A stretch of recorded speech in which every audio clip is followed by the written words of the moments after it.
Senhor Deus, nós consagramos tudo que somos, tudo que temos ao Senhor e desejamos nesses próximos minutos, onde a gente vai mergulhar um pouquinho na Tua Palavra, onde a gente vai descobrir através das Escrituras o que o Senhor quer para nós hoje, o que o Senhor quer falar aos nossos corações, o que o Senhor quer confirmar também aos nossos corações. E o meu desejo é que não seja eu, mas que seja o Teu Espírito Santo a nos conduzir em cada detalhe. Que a Tua Palavra possa saltar aos nossos corações, não apenas aos nossos olhos, provocando algo novo dentro de nós. Quantos cultos, quintas, domingos, nesses últimos anos, quantas palavras liberadas, e o quanto a gente tem feito com aquilo que recebemos. Ser igreja não é o culto da quinta ou o culto do domingo, mas é quem a gente é depois que a gente sai do templo. Por isso, muito mais do que uma palavra ao nosso coração de conforto ou de confronto, provoca algo em nós que nos mude quando a gente está fora daqui desse lugar. Porque daí a gente quer ser luz, ser sal aonde o Senhor nos mandar. Sermos relevantes, sermos pessoas que tocam, pessoas que iluminam, pessoas que transformam ambientes, que mudam histórias. Por isso nessa noite, apesar de mim, fala aos corações, para que o Teu nome, Jesus, seja glorificado. É assim que eu oro, em o nome de Jesus, amém e amém. Se você crê nisso, dá um glória a Deus bem alto. Glória a Deus, Ele é bom.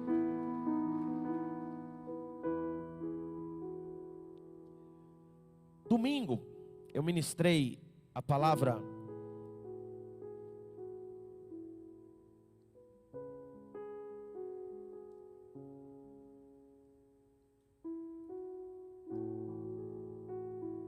é um banho cada vez que eu abro essas águas.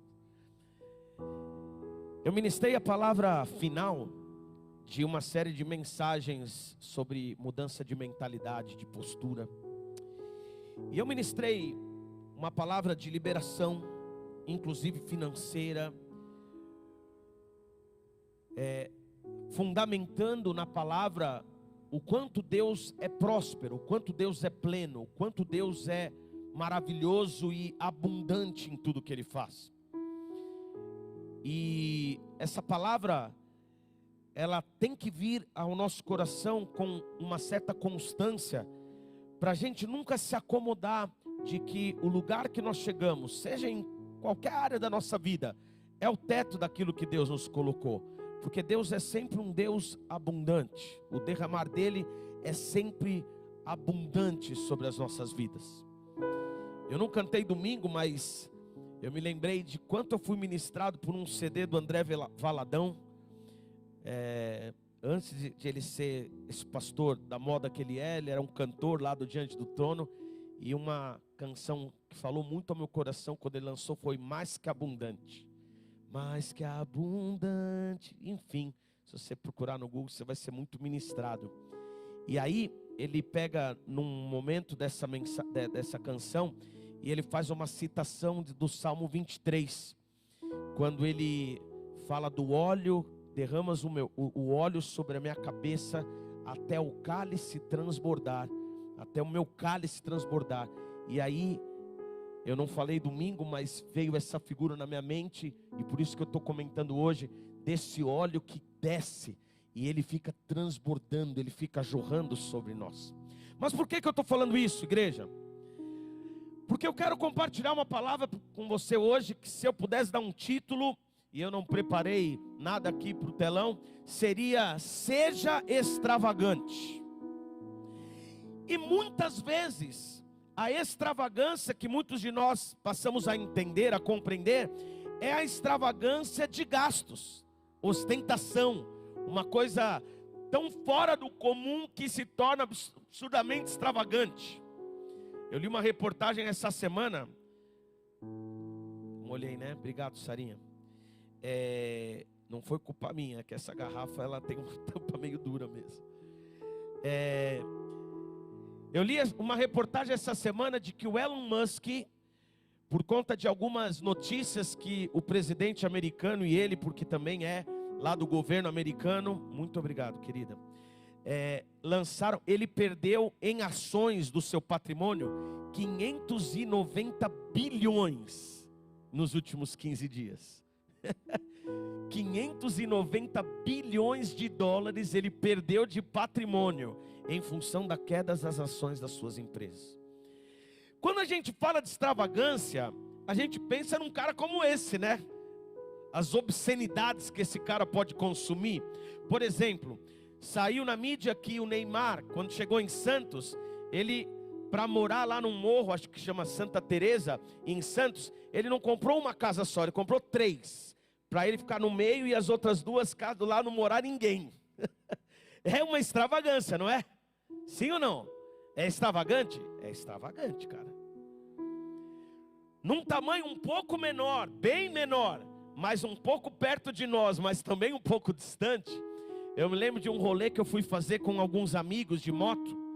E aí então um dos caras estava com uma Harley novinha, zerada, um modelo assim top de linha, CVO, que é um dos melhores modelos da Harley. E aí conversando ali, estava sem placa ainda, então ele não precisava se preocupar com radar, nada. E aí conversando, quanto você pagou? Na época, foi no ano 2021, ele falou 189. Falei, pô, cara, né, uma moto boa, tal. Aí o irmão do lado virou e falou assim, mas isso não é nada, porque ele pagou 189 e mandou vir 40 mil dólares de peça dos Estados Unidos para poder melhorar a performance da moto. Eu falei, caramba, se ter uma Harley zerada, a vistona, já é uma extravagância de 189 pila, gastar 40 mil dólares em peças, para as peças virem dos Estados Unidos, só para a máquina ficar mais potente, é muita extravagância. É fora da minha realidade, da dele não, ele tirou de letra. Então tem algumas coisas que são extravagantes. Quando a gente fala de prosperidade, quando a gente fala de plenitude, a gente pode correr o risco de a extravagância ser uma ostentação, ser algo fora do que deveria ser. Extravagante significa que está fora do uso geral, ou seja, não tem a ver só com dinheiro. Fora do habitual ou do comum, estranho. Então não tem a ver com soberba, não tem a ver com alguma coisa que envolva um gasto multimilionário para se fazer uma extravagância. Estranho, excêntrico, e aí podem ser usados em trajes, ideias, maneiras. Isso é interessante, porque quando a gente vê, por exemplo, Oscar, que vai ter daqui a pouco, né? Tem um filme brasileiro concorrendo, a gente vê o tapete vermelho e aquelas atrizes todas vestidas, os homens também, mas as mulheres são mais extravagantes do que os homens no tapete vermelho do Oscar. E elas vão com vestidos caríssimos, outros não têm caríssimo, cheio de transparências, de pedras e de um monte de decotes e recortes. Por quê? Porque chama atenção. O extravagante chama atenção. Eu quero falar um pouco de sermos extravagantes. E eu te faço uma pergunta nesse início da mensagem, que poderia ser e vai ser a pergunta que eu vou fazer depois para você também. Mas você é extravagante naquilo que você faz para Deus? Ou você é um Zé Banana? É um trivialzinho, um arroz com feijão, uma saladinha, um ovo frito, sem sal? Essa é uma pergunta que a gente tem que fazer para nós mesmos. Principalmente por quê? Porque a caminhada com Deus, o tempo de caminhada, pode nos tornar menos extravagantes. E eu posso aqui colocar um sinônimo disso: menos obedientes àquilo que Deus pede de nós.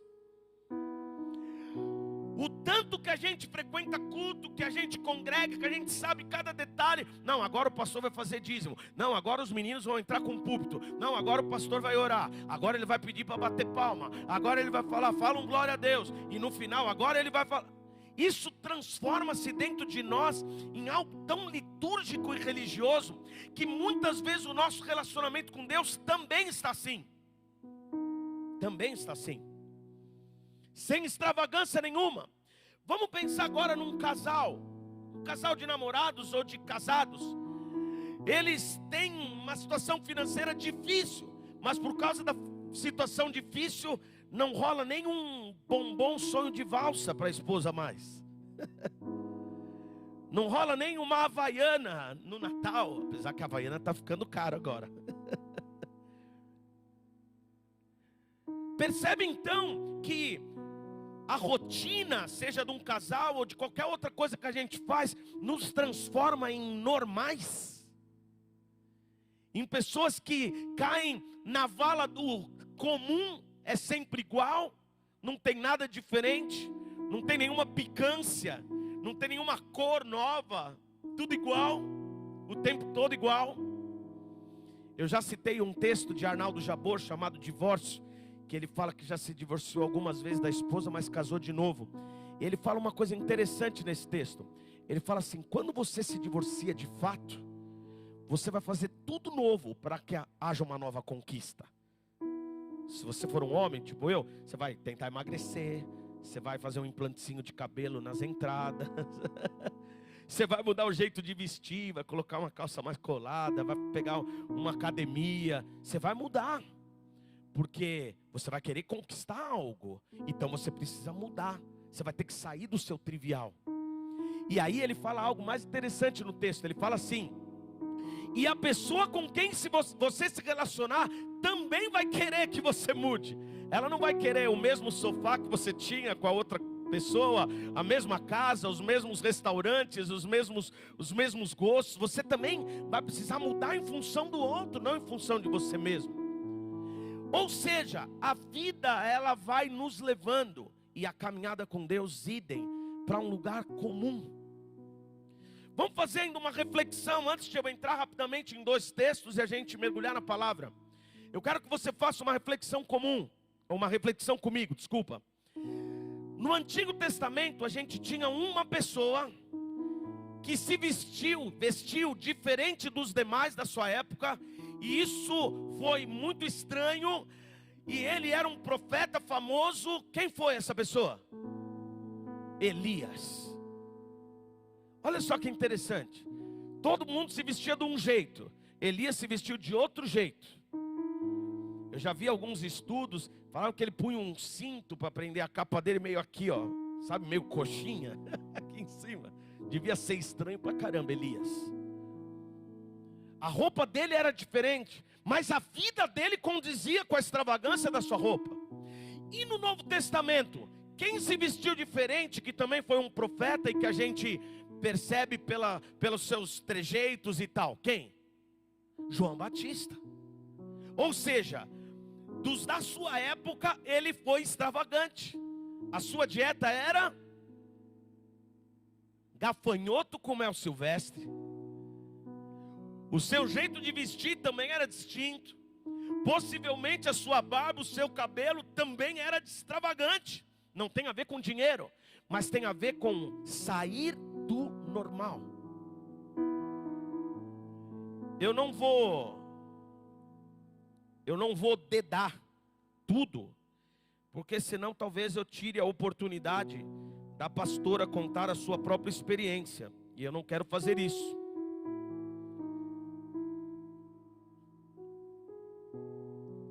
Mas há uns 15, 20 dias atrás, ela notou uma senhora que ficou dormindo, fica ainda, no ponto de ônibus na entrada do condomínio que a gente mora, lá no Jardim Botânico.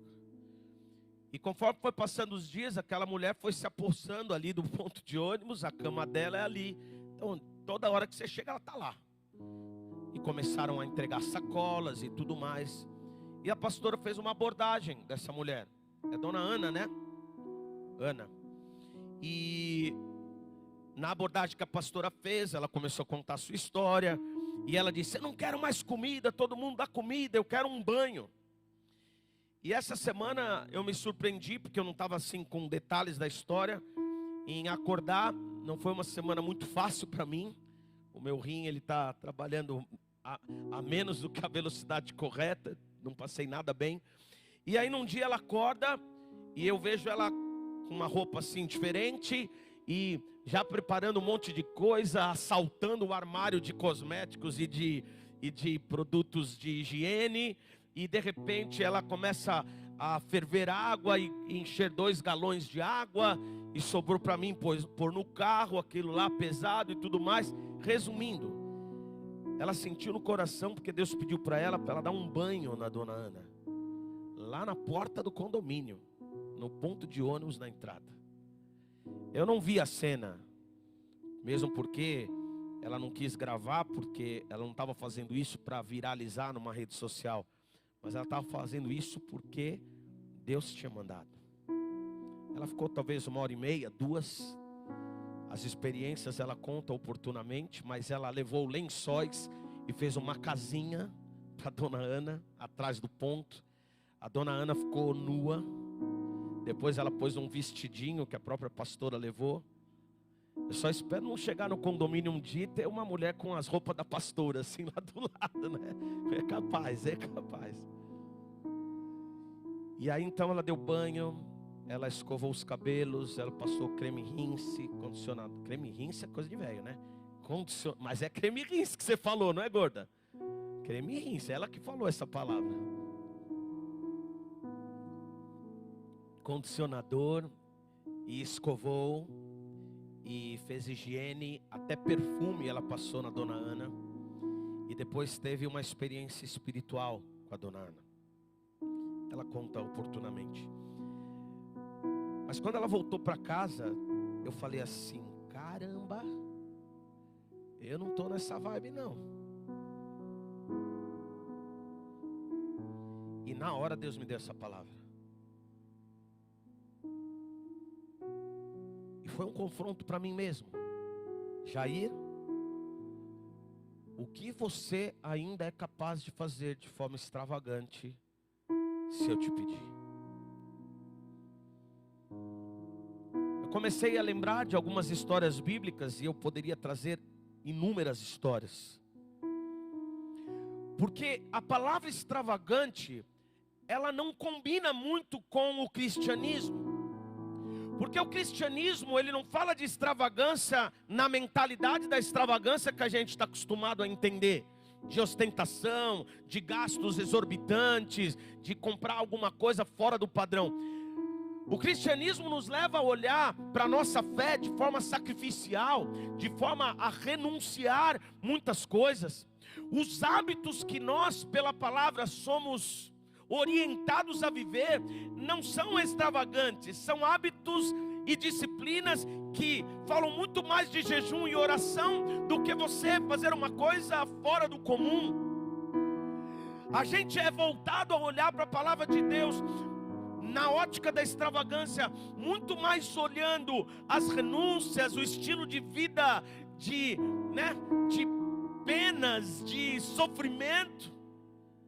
Vai me dizer que quando você ouve falar de alguém que foi para algum lugar, que fez um trabalho ministerial estupendo, a gente já não vincula a ideia de pobreza, de miséria ou de renúncia extrema. A gente não pensa que um missionário lá na África pode andar com uma Hilux zero. A gente fala, não, tá andando a pé. Deixa eu ver se eu arrumo uns 30 contos para mandar uma sandália para ele. Essa é a ótica que a gente vê o evangelho. Mas o evangelho é extravagante, meus irmãos. O evangelho de Jesus é extravagante. Jesus foi extravagante. Dentro do contexto que eu estou aplicando, Jesus foi extravagante, sabe por quê? Porque quando a gente lê, por exemplo, quando ele multiplica pães e peixes, ele faz sobrar 12 cestos cheios. Isso para mim é extravagância. Porque se já não tinha, agora tinha 5 pães e 2 peixes, por que fazer sobrar em 12 cestos cheios? Por quê? Porque o nosso Deus é extravagante. Eu citei domingo, mas cara, olha para o céu. Se você sai um pouco aqui de Brasília, não precisa ir muito longe, olha para essa chapada que nos rodeia. Se isso não é extravagância divina, o que é? Pensa comigo. Se você vê as plantas, flores, frutos e a beleza de tudo que Deus criou, isso é muita extravagância. E a extravagância bíblica não precisa ser forçada. A extravagância bíblica é oriunda do coração extravagante de Deus. Porque Deus é extravagante. Deus é extravagante. Deus, ele foi sempre além do que seria o necessário. Eu tenho um desejo: conhecer, vivenciar a aurora boreal. Eu não sei nem que país que é, mas é lá nos países nórdicos da Europa. Alguém sabe onde é? Noruega, talvez? Qual é? Finlândia. É na Finlândia. Eu não sei porquê, mas quando eu vejo aquilo, eu fico embasbacado. Eu falo, meu Deus, por que isso? Que beleza é essa? Que loucura é essa de Deus? Que magnitude, que coloração, ninguém é capaz de fazer igual. Que grandeza, que soberania. João capítulo 2 vai narrar o primeiro milagre de Jesus. E se você é cristão há um pouco de tempo, você já sabe que o primeiro milagre de Jesus é quando ele transforma água em vinho, num casamento de algum amigo ou parente da família em Caná da Galileia, uma cidade quase que inexpressiva no cantinho da Galileia, que fica ao norte de Israel. Jesus morava lá na Galileia e foi com os seus primeiros discípulos a este casamento que ele foi convidado, mas os discípulos foram de bicão. Talvez porque os discípulos eram bicões e talvez tinham outros bicões, o vinho acabou. Ou porque a galera bebeu demais também. O vinho acabou. Você já deve ter ouvido essa história. E aí Maria, a mãe de Jesus, vira, talvez com compaixão do dono da festa ou do casal, e diz: filho, acabou o vinho. E eu com isso, mãe, tô nem aí, é só parar de beber. Eu quase soltei uma aqui, mas não vou soltar, porque agora tá na moda, é só não parar de comer, né? É só parar de, né? É só parar de beber. E daí algo toca no coração dele. E ele vai ao fundo da festa, a parte lá da copa da cozinha, e manda encher os talhos de água. Talhos eram vasilhames enormes, alguns de 80, outros a 120 litros, que eram utilizados para lavar os pés dos convidados, das pessoas que chegavam depois de dias andando no deserto, andando num lugar árido. E aí então ele faz uma oração, faz uma reflexão, ele fala com o Pai, e aí então eles experimentam, e aquela água já não era mais água, era vinho. Levaram esse vinho ao mestre da cerimônia, e aquele homem experimentou e ficou surpreso. Por quê? Porque o comum era colocar o vinho melhor no começo, e quando todo mundo já estava meio bebaço, já dá o vinho ruim, ninguém ia nem perceber. E de repente, quando ele experimenta, ele fala: que loucura é essa? Guardaram um melhor vinho para o final. Que extravagância é essa? Que dinheirama é essa que esse noivo tem, ou a família tem, que fizeram todo mundo beber à vontade um vinho caríssimo, mas esse que está chegando agora é ainda melhor. É de uma safra nobre, é algo que ninguém nunca colocou a mão, é sobrenatural, e era de fato. Que extravagância do próprio Deus, e agora encarnado em Jesus, fazendo o melhor vinho para o final. Que extravagância é essa em fazer das coisas celestiais virem para a terra de uma forma tão abundante, tão plena. E muitas vezes nós temos deixado de crer num Deus extravagante e de viver uma fé extravagante. Como te falei, fui confrontado pela questão toda da pastora, pelo envolvimento dela, pela sua história. E fiquei pensando, aquilo que eu fiz como pergunta para você nessa noite: qual foi a última vez que você deu uma oferta extravagante de adoração ao Senhor? Mas eu quero ir lá para Mateus capítulo 26.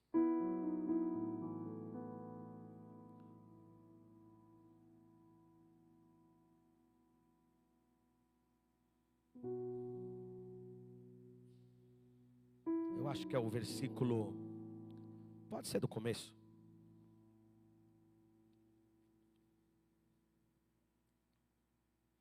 Pode seguir? Pode seguir? Pode seguir? Pode seguir? Pode seguir mais um pouco? Beleza. Existem alguns textos, um ou outro pode ser da mesma história, mas me parece que esse não é a mesma história que nós estamos acostumados. Esse é uma outra pessoa, e aqui identificada como Maria, que unge Jesus nessa visita à sua casa, ou à casa de Simão, melhor dizendo. Jesus estava em Betânia. Betânia fica a 3 quilômetros de Jerusalém. Você sai de Jerusalém por uma das portas, passa o vale de Cedron, sobe no canto do Getsêmani. Quando você dá a volta no morro, você está em Betânia, um vilarejo. A casa era de Simão, o leproso. E aqui imagina-se que ele já estava curado. Porque se ele tivesse leproso, não teria um jantar na casa dele. Aproximou-se dele uma mulher com um frasco de alabastro que continha um perfume muito caro. Deixa eu explicar rapidamente para você. Alabastro não é o conteúdo. Alabastro é o material que o vaso, que o recipiente era feito. Alabastro é como se fosse um granito, um mármore, uma peça, um material desse tipo.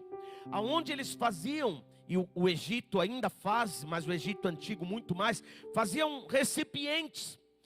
Dizem eles que aquilo que se conserva dentro de um frasco de alabastro e sela, guarda-se a essência por muito mais tempo, o cheiro, a viscosidade do perfume que ali está.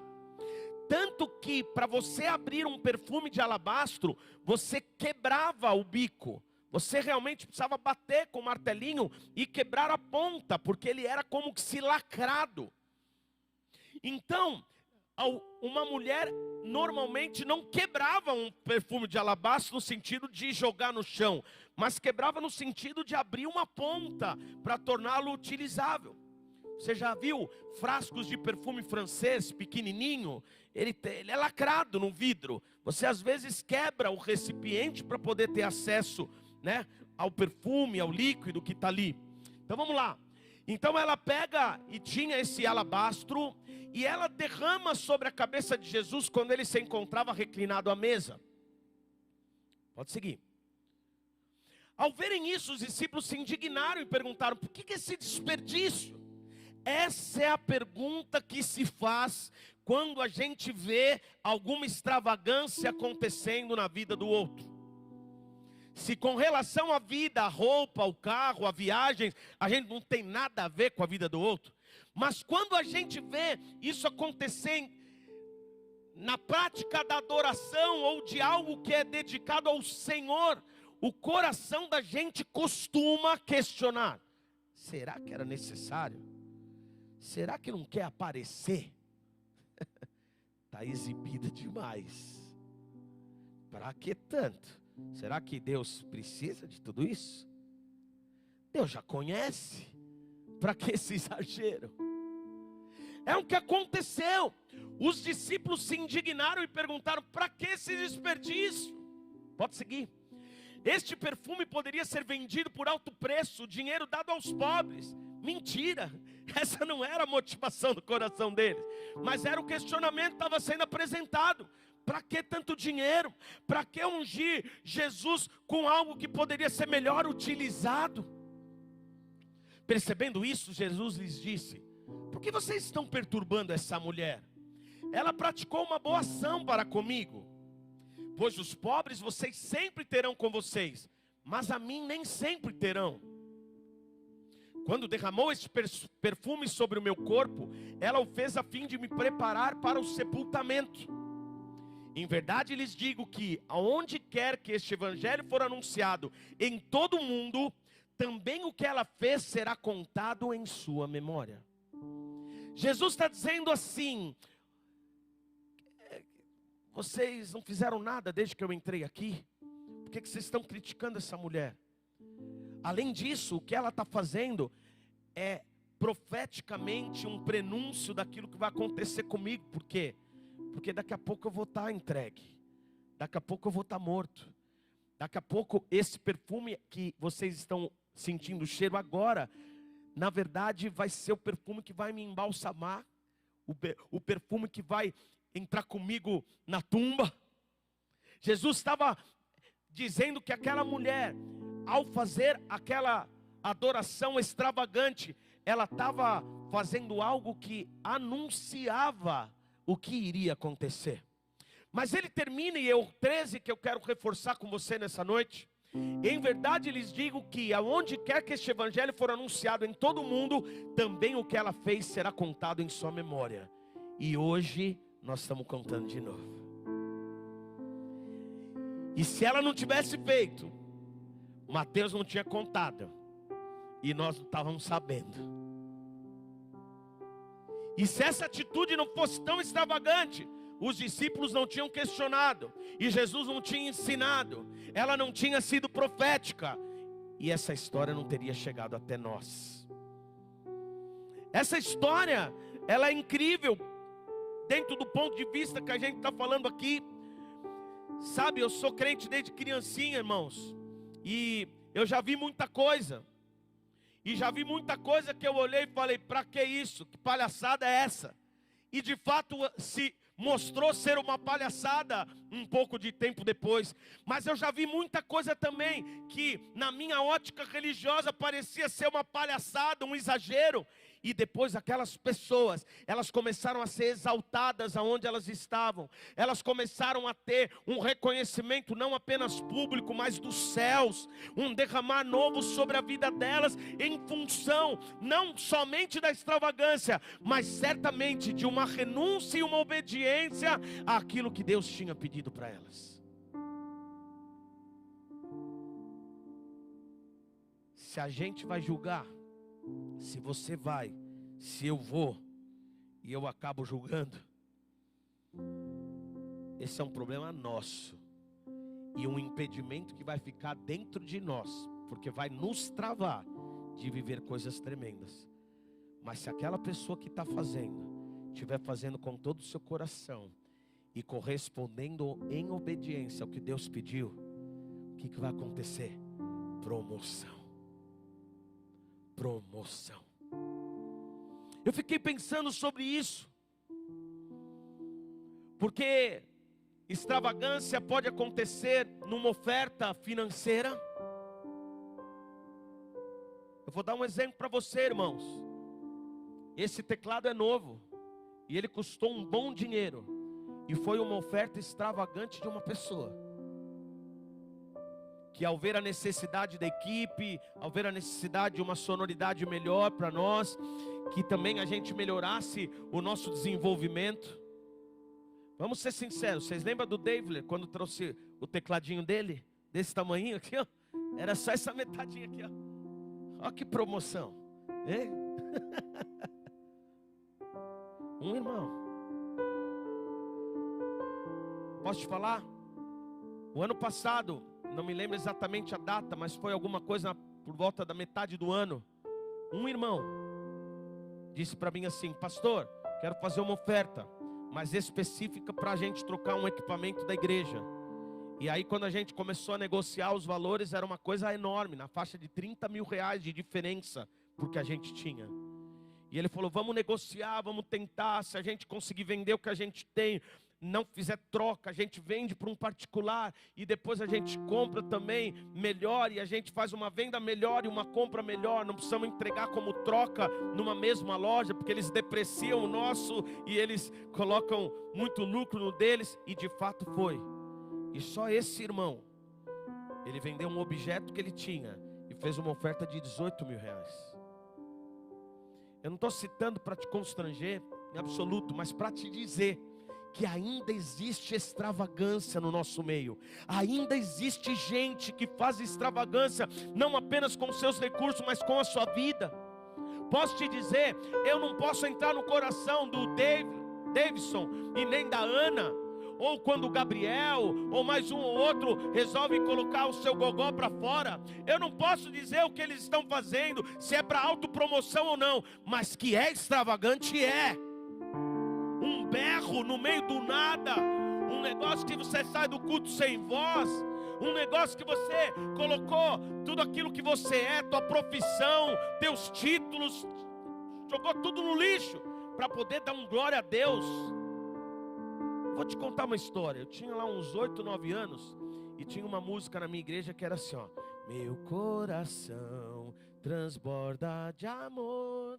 Alguém conhece? Porque meu Deus é um Deus de amor, minha alma está repleta de paz, porque Jesus é a minha paz. Aí tem: eu canto aleluia, aleluia. E na nossa igreja cantava. E lá na assembleia do colégio também cantava. E aí tinha uma partezinha que fazia assim, ó: aleluia, aleluia, eu digo porque. E na nossa igreja fazia assim: porque. Aí eu canto aleluia. E aí seguia. Eu estava na assembleia do colégio e de repente a assembleia cantou esse cântico e eu peguei, soltando o gogó que eu costumo ter, e soltei um porquê sozinho no meio de uns 500 alunos. Posso te falar, foi horrível. Eu fiquei envergonhadíssimo. Eu não queria mais ir na aula. Falei: pai, mãe, não quero mais ir na aula. Os meus amigos só gozavam de mim. Eles vinham, bullying na minha época não existia. Era normal, era até legal, era até da hora zoar pra caramba. E aí era: oh, e o porquê? E Jairzinho, e o porquê? E aí às vezes o professor estava falando: entenderam isso aqui? Isso aqui, por que que é isso, classe? Daí um soltava: por quê? Porque aquilo não foi extravagância em correspondência ao que Deus mandou. Foi um contracanto feito numa hora errada. Me envergonhou. Mas e aquilo que nós fazemos na hora certa, para a pessoa certa, em correspondência ao que Deus pediu para a gente? A pergunta que eu faço de novo, porque eu não vou me alongar, é: qual foi a última extravagância que você já fez para o Senhor? Pode ser uma oferta? Pode. Pode ser uma resposta em obediência a alguma coisa que Deus te pediu. Ir na direção de alguém que você não conhece, porque Deus falou: vai dar um abraço naquela pessoa e fala isso, isso, isso. E você ficou em dúvida, vou pagar um mico. O pessoal vai falar: você está louco? O quê? O que você já fez? O quanto você já saiu do normal, do usual? Seríamos nós reconhecidos como extravagantes na nossa adoração? Ou normais? O quanto o nosso culto pode ser diferente se eu entender em Deus que Ele requer de mim alguma coisa que eu não estou oferecendo? O quanto a minha história e a sua história podem receber dos céus o que aquela mulher recebeu? Aquilo que você está fazendo não está passando desapercebido. Eu estou registrando aqui. Ninguém está vendo, mas eu estou registrando. Tem uma promoção sendo liberada para você. Ou se Deus permitiu que fosse visto por alguém, Ele vai: eu estou usando isso que você fez para ser mostra, para ser direção, para ser encorajamento para alguém. Eu fiquei pensando sobre isso. Eu fiquei pensando. Eu fiquei pensando na igreja primitiva. Eu fiquei pensando em Paulo, as pessoas que o acompanhavam nas viagens. Eu fiquei pensando em Paulo chegando na Grécia, o berço da cultura, tudo que é helenístico, tudo que é de desenvolvimento cultural, aquilo que a gente vê nas universidades, vem tudo do berço grego. E aí eles têm lá o Areópago, um monte de deuses, e Paulo anda e chega a dizer para o próprio povo: vocês estão bem malucos, porque eu vi uma galera adorando um Deus que estava escrito ao Deus desconhecido. Vocês adoram até quem vocês não sabem. Que bando de maluco vocês são. Olha a ousadia. Ou Paulo em Éfeso, quando começa a pregar o evangelho, e é em Éfeso o lugar que ele mais tempo fica na sua história inteira de viagens missionárias. E aí ele começa a ensinar na escola de Tirano. Por 2 anos ele faz isso. E as pessoas que são feiticeiros começam a ir se converter, entregar suas vidas. E ele começa a fazer fogueira de manuais de feitiçaria em praça pública e queimar isso em praça pública. Parece normal, até legal, culto da fogueira na praça, mas era tempos de perseguição, irmãos. E em Éfeso mesmo, Paulo foi perseguido um pouco tempo depois, por causa da deusa Diana dos Efésios. Então ele estava no meio de uma guerra espiritual tremenda.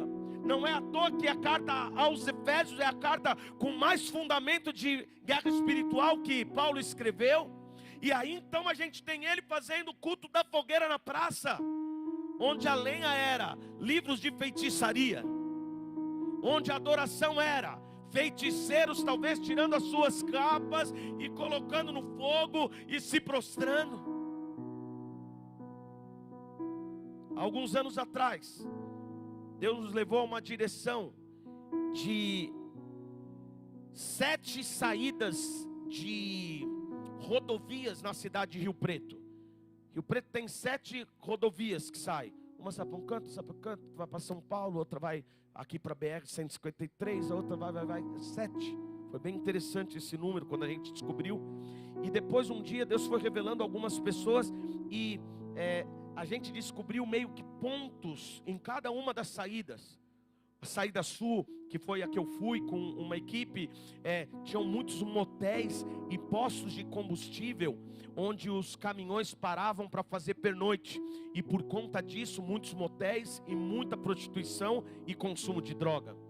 Algo marcante, fora, não é, no entorno de São José do Rio Preto. Uma das saídas tinha a Fundação Casa, que é a FEBEM, lugar de encarceramento de jovens, lá em São Paulo chama Fundação Casa, ficava de um lado da rodovia, e curiosamente, a estação de tratamento de esgoto da cidade ficava em frente à Fundação Casa, do outro lado da rodovia. Deus falou com a gente de uma forma muito clara, simboliza que essa juventude é o esgoto da sociedade, tipo assim, a gente precisa fazer alguma coisa. Numa outra saída tinha uma boate de consumo de sexo de uma mulher conhecida, nem vou citar o nome, mas ela é tão conhecida porque ela era uma mulher de programa das antigas, aonde os políticos, quando visitavam a região, frequentavam esse cabaré. Políticos famosos tiveram relacionamento com essa mulher de programa, e ele fica bem numa entrada da cidade, na base da rodovia. E outros a gente foi identificando 7. Um dia Deus falou, convida 7 pastores, liga para eles e fala o que Deus está te mostrando. E eu liguei para 7 pastores, não foram todos, foram 5. E a gente reuniu numa sexta-feira à noite, lá em São José do Rio Preto. E a gente anunciou para a igreja e para esses pastores que a gente ia fazer uma fogueira santa de Israel, tipo da Universal. E a gente ia queimar coisas e a gente ia fazer um tempo de santificação das nossas vidas, para a gente poder ir para os 7 cantos dessa cidade. Eu me lembro que um único jovem, ele levou mais de 80 camisetas que ele tinha do Slayer, uma banda de rock pesado que tem claros e evidentes ritos de consagração demoníacos. Ele levou tinham camisetas novas.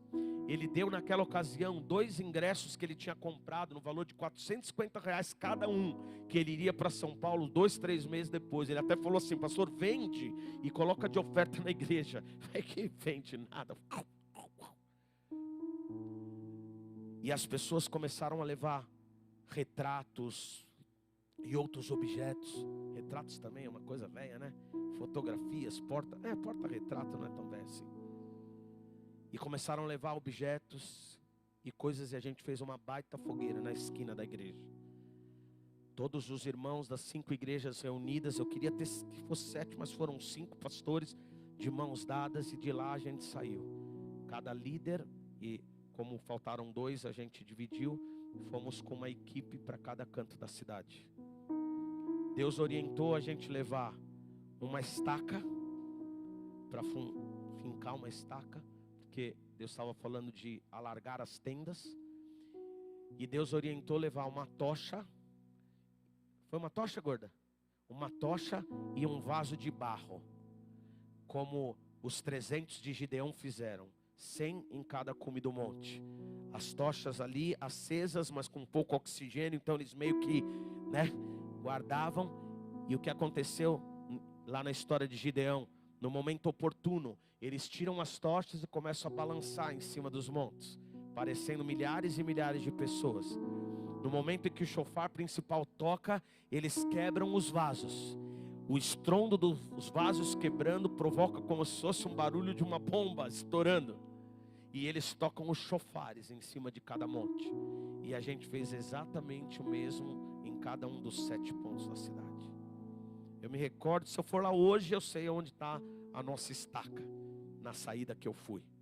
Por que eu estou dizendo isso? Porque quando a gente estava lá, os carros passavam buzinando, um monte de não crente, mas talvez até uns crentes mesmo. Esses deve estar fazendo uma mandinga na encruzilhada, com esse fogo, esse barulho, esse vaso, A gente estava fazendo o que Deus tinha mandado durante algum período de tempo, e que a gente conectou outros pastores e denominações, e em conjunto como igreja na cidade de Rio Preto, a gente fez aquilo que Deus tinha mandado a gente fazer. Extravagante. Recebemos críticas? Recebemos. Tem gente da igreja que não foi e falou: não, essa maluquice, parece, sei lá o que é isso, não vou. Mas a gente só obedeceu. A gente só obedeceu. E a pergunta que eu faço é: será que eu estaria disposto a fazer de novo se Deus me pedisse? Será que eu tenho feito? Não vou contar para não parecer soberbo, mas às vezes que eu desembolsei um valor considerável, ou fiz alguma doação de vulto, algumas vezes diante da igreja, outras vezes ninguém nunca soube. Extravagância. Extravagância, porque muitas vezes o que eu doei era a única coisa que a gente tinha, e a gente ficou sem. Extravagância, porque numa das vezes que eu fiz uma doação de vulto e a gente ficou sem, a nossa própria filha nos questionou, dizendo: vocês não pensam nas consequências? Como a gente vai fazer para ir na escola? Como a gente vai se desdobrar? Como que vai ser? Vocês estão ficando malucos? E de fato foi maluquice, se você pensar. Mas porque Deus pediu. E posso te dizer, a nossa extravagância resultou na extravagância de outras pessoas, e resultou num nível de ativação da igreja muito diferente. Vou te falar uma frase aqui de impacto. Se não fosse a extravagância da igreja primitiva, o evangelho não tinha chegado até nós. Se não fosse a extravagância da pregação de Filipe na Samaria, se não fosse a sua extravagância em abordar aquela carruagem com um etíope, aquele que voltava sendo um dos tesoureiros da... É isso? Um etíope que voltava, não é isso? Eu estou falando besteira? Não, né? Tesoureiro é na história do Antigo Testamento. Misturei, né? Me ajuda? Misturei, né? Eunuco etíope. Pronto, final. Então tá bom. Inventei mais coisa aqui. Misturei história. E ele então aborda, porque ele estava lendo Isaías Sabe o que você está lendo? Não tenho a mínima ideia, se ninguém me explica, então eu te explico. E de repente eles param uma poça d'água lá, quer ser batizado e batiza o cidadão na poça d'água. A gente viveu um tempo em São José do Rio Preto. Uma vez eu fui abordado por um pastor de uma denominação mais tradicional, que virou e falou assim: vi o pessoal da Bola de Neve lá na praça ontem. Era um domingo, então ele estava se referindo ao sábado. Eu falei, e eles estavam fazendo muita bagunça? Ele falou, não, eles estavam fazendo um café da manhã para moradores de rua. Dentro de mim eu falei, yes. Ufa, o povo está fazendo balbúrdia lá na praça. E aquele pastor tradicional, chocado, porque sabia que a sua própria igreja estava condicionada a um evangelho normal, de frequência nos cultos. Quantas pessoas nós batizamos na represa municipal de São José do Rio Preto, no sábado, depois do café da manhã, sem discipulado, sem nada? Ai, pastor, fora da visão. O evangelho foi pregado, uma pessoa ou mais declarou Jesus como Senhor e Salvador. Tinha água do lado, meu irmão. É nós, é agora. Quanta extravagância. Vou te contar a história de uma pessoa. Eu esqueci o nome dela agora, mas eu guardo os envelopes que ela deixa. Ele é paraguaio, uruguaio, chileno, sei lá, ele é de algum país ali da redondeza. Ele foi um dia e me procurou e deixou um envelope pardo, aqueles laranjinhas, e aí tinha uma nota de R$50 dentro, e um bilhete dizendo assim: pastor, meu nome é tal, eu esqueci o nome dele agora, estou passando por Rio Preto e deixando a minha oferta. Há alguns anos atrás, eu estava em situação de rua, e a equipe do Bola de Neve me abordou, ligou para minha família que é do Rio Grande do Sul. Eles me aceitaram de volta no telefonema. Uma pessoa do Bola de Neve pagou a minha passagem e eu voltei para Rio Grande do Sul. Hoje eu estou na minha família, eles me aceitaram de volta, estou limpo e estou trabalhando. E todas as vezes que o meu trabalho me permitir passar por aqui, eu vou deixar uma oferta para vocês nunca pararem o trabalho que vocês fazem. Eu vou tirar uma foto, vou fazer um post e vou colocar assim: como é? Entendedores entenderão. Não tem vou colocar, daí você vai saber o que eu estou falando. Vou achar lá em casa hoje. E ele deixa 50 pau. 3 vezes. 3 bilhetes semelhantes, com um portunhol assim meio mal escrito, com uma nota de R$50. Porque um dia alguém foi extravagante, fez o evangelho chegar até ele. Mas não o evangelho que consiste em palavras, mas o evangelho que é poder e atitude. E aquela extravagância de alguém que tirou a mão no bolso e levou aquele cara na rodoviária, que gastou o seu celular para fazer um DDD 51 e falou com a família, e talvez pagou um banho, pagou uma roupa e fez alguma coisa para aquele homem poder reconstituir a sua vida. Que extravagância é essa? Que mudou uma história. Que nem aquela extravagância daquela mulher, que certamente mudou uma história. Que nem a extravagância da mulher à beira do poço em Samaria, que porque foi alcançada mudou a história de um vilarejo. Ou a extravagância de Jesus lá em Gadara, que pegava um peladão no meio do sepulcro e fez aquele homem ter dignidade de novo. Homem esse que quis ser seguidor de Jesus, mas ele não deixou, dizendo: não, volta, fica, porque a tua história é muito extravagante. Você era um peladão endemoniado que todo mundo conhecia. Agora vão te conhecer como alguém sarado, curado, transformado. Volta para contar a extravagância que Jesus te fez. Extravagâncias em obediência ao Senhor, elas rompem todos os paradigmas na vida do outro. Algumas vezes somos que nem esses discípulos, críticos, exagerados.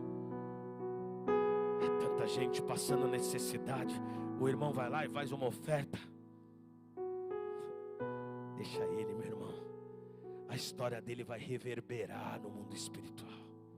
É só ele e Deus sabem. Só ele e Deus sabem o que Deus pediu e o que Ele ofertou. O tempo que Deus pediu e Ele realizou. Vou te contar uma história rápida. Há um tempo atrás, talvez uns 3 anos, Deus falou assim para o meu irmão: Marcinho, eu quero que você conduza um culto de terça-feira às 3 da tarde. E alguma coisa dentro dele falava: Senhor, terça-feira, 3 da tarde. É tipo um círculo de oração da Assembleia de Deus. Como eu vou conduzir um culto? Só vai umas velhinhas. Quem que tem uma terça-feira à tarde para ir na igreja? Bola de neve nem tem a ver com isso. A galera gosta, mas é à noite, show. Não importa se vai alguém. Eu só estou te pedindo. Faça um culto de terça-feira às 3 da tarde. O meu irmão chamou uma pessoa do Ministério de Louvor para falar: você não conseguiria fazer um violão para mim de terça à tarde? Eu preciso só de um violão, não precisa ter banda, não precisa ter nada, data show, nada. Fazer um culto simples. E começou. Não importa se tem muita gente ou pouca gente. Importa que ele está fazendo em obediência. E podemos reconhecer. Você parar uma terça-feira, 3 da tarde, para você fazer um culto, é uma resposta em obediência ao que Deus está te pedindo. Feche os teus olhos. Eu te pergunto, na tua fé, naquilo que você já tem de caminhada com Deus, você continua extravagante? Ou virou um bananão? Um comum?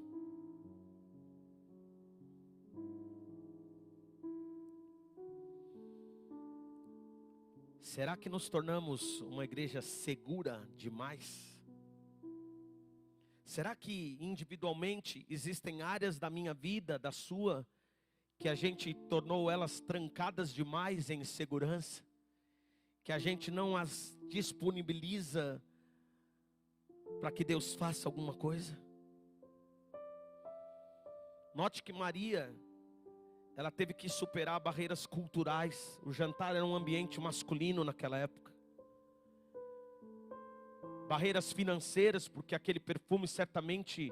Existem teólogos que dizem que aquele perfume talvez tinha sido um dote que ela recebeu por herança. Tamanho o preço do perfume.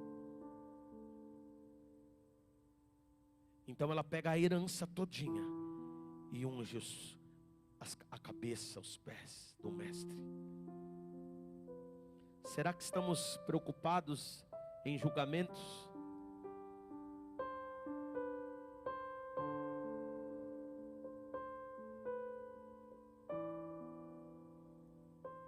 Será que estamos preocupados que digam pra gente: você está desperdiçando, tá dando dinheiro para o pastor ficar rico?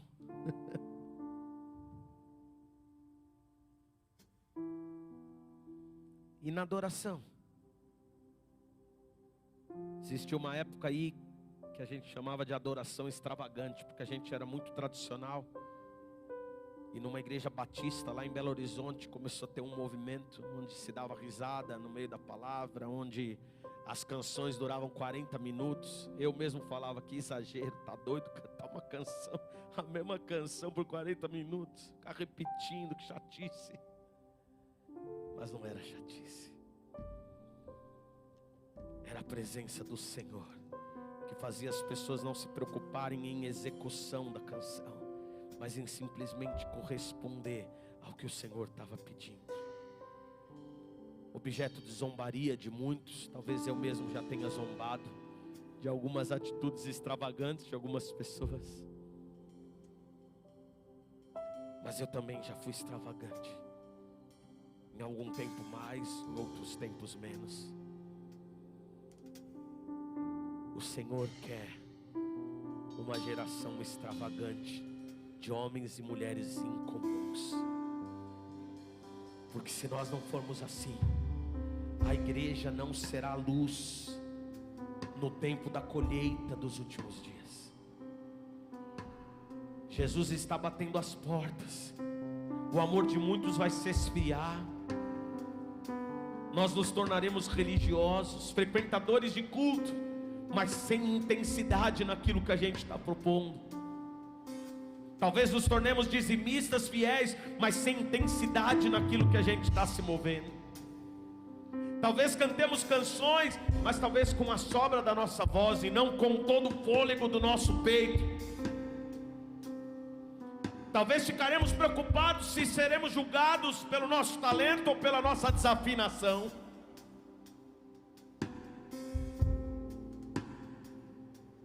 Muitos preocupados com a roupa, se tem condição, se não tem. Quando a adoração genuína, ela não se preocupa com o exterior.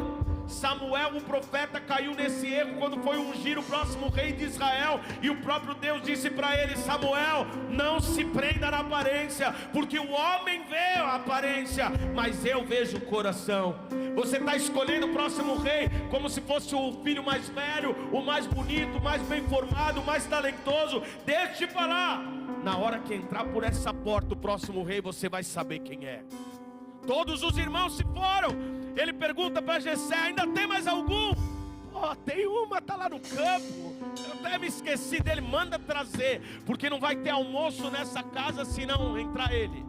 E aí quando Davi entra, os seus olhos formosos, o seu cabelo, a sua fisionomia, a sua postura, mas principalmente o selo do Espírito sobre ele, faz o profeta reconhecer na hora: é esse o próximo rei. O Espírito confirma seu coração: é esse homem extravagante, que adora durante as madrugadas debaixo do orvalho, no perigo da noite, ele compõe salmos e canções. É esse menino, é esse adolescente, é esse jovem que eu escolhi para ser o maior rei de Israel, e principalmente aquele que vai ser um exemplo de quem o Filho de Deus é.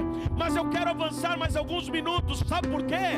Porque o sacrifício de Jesus, ele foi extravagante. Jesus poderia ter morrido na surdina.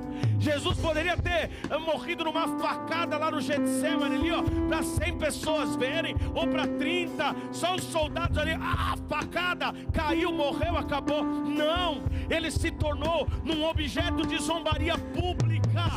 Ele foi cuspido, ele foi difamado, ele foi de um lado para o outro, de outro para um, para que toda a cidade pudesse ver aquele que se declarava o Filho de Deus, agora sendo exortado, sendo açoitado, sendo humilhado, sendo traspassado. Me fala se a extravagância do nosso Deus não fez isso com o seu próprio Filho.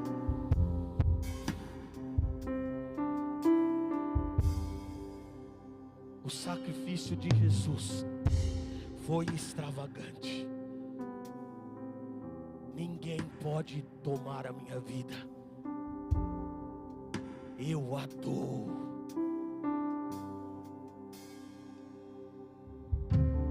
A sua oferta de vida foi extravagante. Semelhante à história dos morávios. Em algum momento do avivamento dos moravianos, eles descobrem um conde que tinha uma ilha e levava escravos para essa ilha que nunca mais voltavam. Então aqueles moravianos, cheios de compaixão por aqueles que morreriam numa ilha sem ouvir do Evangelho, se fizeram de escravos e se venderam como escravos para poder levar o Evangelho a esse determinado lugar. E quando a embarcação partia rumo a essa ilha, a esse lugar de onde eles nunca mais sairiam, o que eles declaravam? Que o Cordeiro receba a recompensa do seu sacrifício. Sabe o que eles estavam dizendo? A extravagância do que Jesus fez na cruz, o que eu estou fazendo não é nada perto daquilo que ele fez. Sabe o que os apóstolos diziam? É um privilégio para mim ser açoitado, ser preso por causa do Evangelho, para que eu possa participar um tiquinho assim dos sofrimentos de Jesus. É um prazer, é um privilégio participar do sofrimento de Jesus, mesmo que o meu tenha sido isso aqui, insignificante, perto da extravagância do sacrifício do Mestre. Irmãos, somos chamados à extravagância, porque o Evangelho é uma história extravagante de um Deus apaixonado. porque não tinha mais a conexão com a sua criatura, criada à sua própria imagem e semelhança, enviou o seu próprio Filho para reconectar todo aquele que nele crê,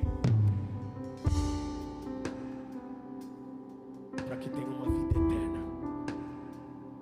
Que extravagância é essa? Deixa eu te falar, o céu é extravagante, o céu é extravagante, as canções celestiais são extravagantes, o coral angelical é extravagante os 4 seres viventes voando, é extravagante os 24 anciãos prostrando-se aos pés daquele que está sentado no trono, é extravagante o trono aonde o Pai está sentado, e à destra dele o trono onde Jesus está sentado, é extravagante. Sabe, Satanás faz tudo com extravagância, e nós muitas vezes nos intimidamos diante da extravagância do inimigo. Eu quero orar para que você, através dessa palavra, possa começar a buscar em Deus. Deus, o que o Senhor me chamou para tocar o teu coração, não importa o que vão pensar de mim, não importa o que vão falar, não importa os julgamentos, eu quero ser como aquela mulher que não se envergonhou, ela não se importou com ninguém, ela não se importou com os homens daquela sala, ela não se importou com os valores que estavam ali representados, ela não se importou com ninguém, porque o mestre passaria por ali uma última vez, e ele estando ali naquela última vez, ela precisava marcar a sua própria vida, ela precisava transformar a sua própria história. E história é essa que chegou para nós hoje, história é essa que sairá da vida de pessoas hoje aqui para tocarem no céu. História é essa, Senhor, que não estará escrito numa Bíblia, mas estará escrito nas anotações celestiais da obediência dos seus filhos e filhas, porque nós não viveremos um evangelho normal, um evangelho chato, um evangelho de mesmice. Queremos um evangelho cheio de adoração incomum. Você quer isso, irmão? Cheio de adoração incomum, cheio de situações incomuns, extravagantes para a maioria das pessoas, mas não extravagantes para nós, apaixonados, homens e mulheres apaixonadas, homens e mulheres que já jogaram o seu nome fora quando assumiram o nome de Cristo. É o que Paulo falou: não sou mais eu quem vivo, mas Cristo vive em mim. A vida que agora vivo nele. Eu termino dizendo que eu fiquei bastante impactado, e os anos que se sucederão vão provar frutos.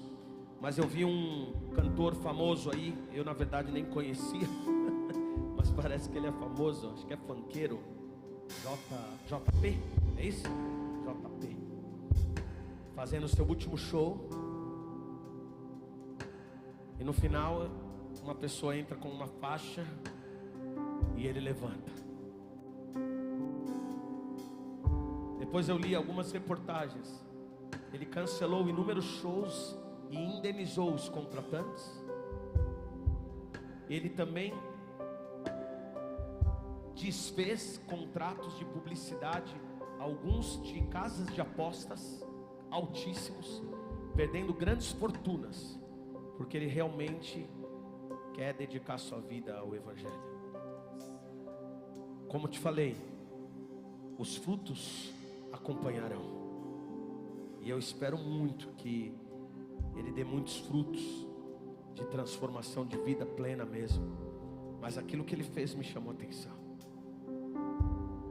recusar os prazeres desse mundo, usar um show, milhares de pessoas, para levantar um versículo bíblico e dizer: já não é mais o JP que está aqui, já não sou mais eu quem vivo, é Cristo. Vocês podem jogar, falar um monte de asneira, falar um monte a meu respeito, eu só estou sendo extravagante. Na mesma medida que eu já fiz, agora eu faço por aquele que me amou incondicionalmente.